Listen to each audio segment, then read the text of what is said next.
Ibaxé, ô! Ibaxé, ô! Ibaxé! E aí, Rodrigo, a gente vai falar hoje de quê? Hoje a gente vai falar sobre algo extremamente importante, algo que nós sabemos, que muita gente pergunta, muita gente quer saber, muita gente questiona, porque não é algo que aqui no Brasil a gente tivesse em profundidade até algum tempo atrás, que é Ifá. E, além disso, algo que nos motiva, né? Algo que nos coloca em movimento. Exatamente. Que é falar de Ifá, e praticar Ifá e pensar, usar Ifá como um mecanismo de pensamento. Mas o que é Ifá? Ifá, a palavra Ifá, tem diferentes níveis de significado em Yorubá. O primeiro nível, que talvez a gente mais conheça, o que a gente mais fale, que a gente sempre menciona, é o nível da literatura. Ifá é um corpo literário que contém a essência da cultura do povo Yorubá, sua manifestação religiosa, sua estrutura política.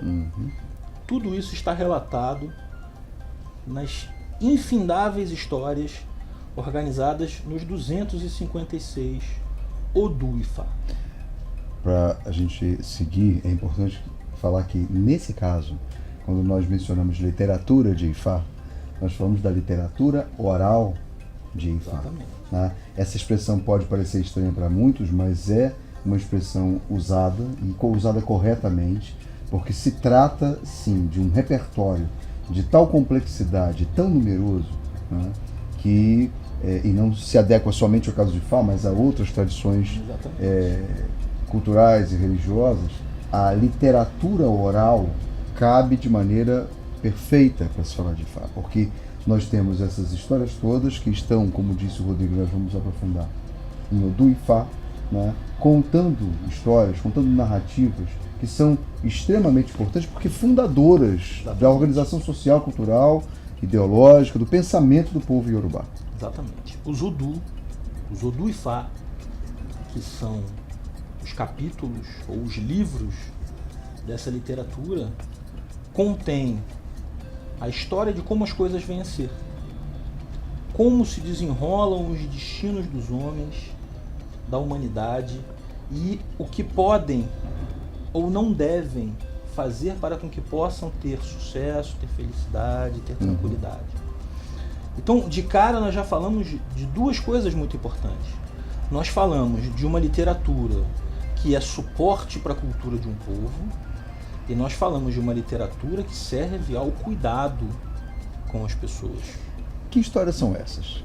Né? As histórias da literatura oral de Ifá, elas contam histórias como em outras tradições orais, né? Contam histórias dos deuses, né? E a gente quase que inevitavelmente menciona a literatura, não, a tradição mitológica grega, né? A nórdica, a gente pode falar outras do Oriente, a da Índia, são deuses que aparecem ali como personagens. Um outro tipo de narrativa fala dos heróis. Então nós também temos, entre os contos iorubás, as histórias dos heróis. Tá? Nós também temos outras narrativas de fábula. Aquelas histórias dos animais, as fábulas em que os animais falam, né? Elas estão também presentes no repertório de Ifá. Da mesma forma, as plantas surgem em inúmeros caminhos de Ifá, ou as histórias de Ifá, como personagens que têm anseios, que têm projetos, que têm dificuldades na realização desses projetos e nos contam como eles obtiveram sucesso e nos orientam para que nós possamos reviver esses mitos em nossa vida e nos beneficiar das soluções que foram encontradas. E é interessante que esses personagens, eles se humanizam, né? Então, a planta se humaniza. Então, a árvore de Iroko foi consultar Ifá. Porque queria ter filhos. Porque queria ter filhos, né? E aí, de que maneira essas histórias elas atuam na vida dos homens? E que instrumentos, né, são usados para que os homens, então, possam corrigir sua conduta, viver bem, viver melhor? Mas aí eu acho que a gente já... Existem outros níveis de compreensão da palavra Ifá. E a gente vai voltar nisso daí Fala em outra nos ocasião. outros programas. Curte nosso vídeo, acompanha nosso canal. Valeu. Valeu, gente. Tchau, até a próxima.